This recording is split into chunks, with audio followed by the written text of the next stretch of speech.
pengusaha bahan kue di Kota Madiun, RS, 40 tahun, terpaksa berurusan dengan kantor wilayah Direktorat Jenderal Pajak, Kanwil DJP, Jawa Timur II. Pria asal Kecamatan Manguharjo tersebut terbukti ngemplang pajak selama beberapa tahun.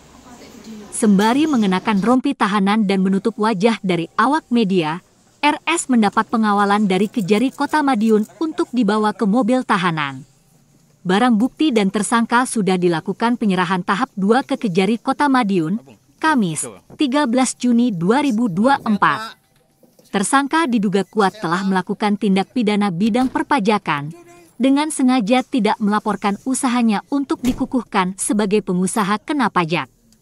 Tersangka tidak menyampaikan SPT masa PPN untuk masa pajak Januari 2016 sampai Desember 2017. Serta menyampaikan SPT tahunan PPh orang pribadi yang isinya tidak benar, tahun pajak 2015 sampai 2017. Akibat ulah RS, kerugian negara ditaksir mencapai 2,4 miliar rupiah. Sehingga penindakan yang dilakukan merupakan wujud pelaksanaan penegakan hukum perpajakan. RS sudah pernah diberi himbauan, konseling, kewajiban apa yang harus dilakukan, tapi tidak diindahkan. Langkah penegakan hukum adalah langkah terakhir apabila wajib pajak tidak melaksanakan perpajakan self-assessment dengan benar. Pasal yang disangkakan adalah pasal 39 ayat 1, huruf A, huruf C, huruf D, Undang-Undang Nomor 6 Tahun 1983, diubah menjadi Undang-Undang Nomor 7 Tahun 2021 tentang harmonisasi perpajakan. Ancaman penjara maksimal 6 tahun penjara dan denda 4 kali jumlah pajak terutang.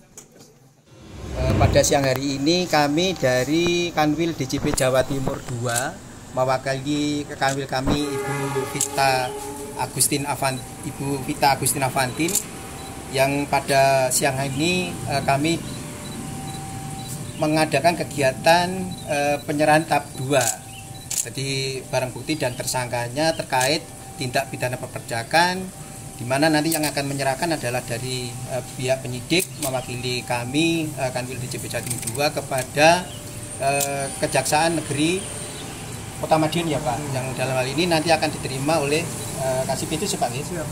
Terhadap Bapak RS ini sudah pernah dilakukan himbauan, konseling dan visit yang pada intinya sudah menyampaikan kewajiban apa yang harus dilakukan, bahwa punya hak untuk melakukan pembetulan terhadap SPT-nya, tetapi kewajiban dan hak tersebut tidak dilakukan dan tidak digunakan, sehingga dilakukan upaya penegakan hukum yang pada intinya adalah upaya terakhir daripada Direktorat Jenderal Pajak untuk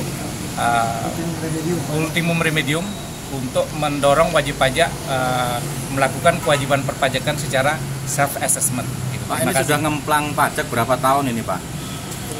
Yang kami sidik ini 3 tahun, 2015, 16 dan 17. Itu terkait usaha apa itu Pak? Terkait usaha perdagangan bahan-bahan kue. Untuk kerugiannya berapa taksirannya Pak?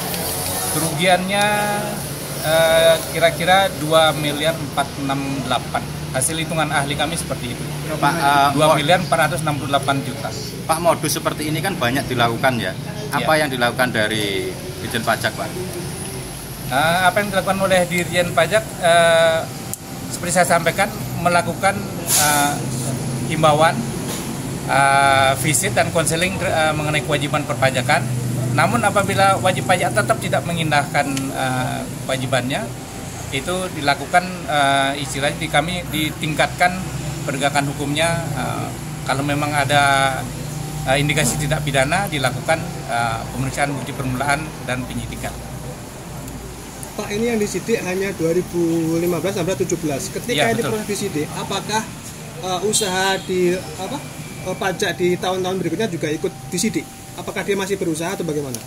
Seperti kami sampaikan, Direktorat Jenderal Pajak akan tetap mengusahakan dulu upaya administratif, memberikan kesempatan kepada wajib pajak untuk membetulkan SPT-nya. Seperti apa nanti itu dilihat di KPP. Kalau memang wajib pajak sudah membetulkan, ya yang dijalankan adalah upaya administratif.